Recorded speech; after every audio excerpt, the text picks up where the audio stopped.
Welcome to the imperative me CHUWI HiPad X, and I'll show you how to activate Hey Google of Google Assistant on this device. So let's first launch the Google application, and after that tap here on the More section. Here you will see the settings, tap here once and tap to the Google Assistant section. After that just switch the section to Assistant and scroll down to the tablet section. Here you'll see the Hey Google voice match section with Hey Google. Click once on the switcher and then tap here on the next on the right down corner, then read the description and click yes, I agree.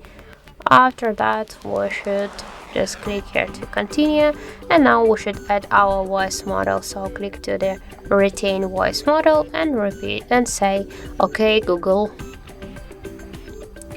Repeat okay Google.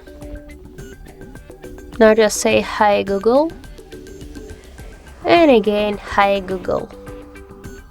Then just tap here to the next and to finish, and that's it. Now when we'll say Hey Google or okay Google, the switcher, as you can see, is turned on. So that's it. Thank you for watching, and if you find this video helpful, don't forget to leave a like, comment and to subscribe our channel.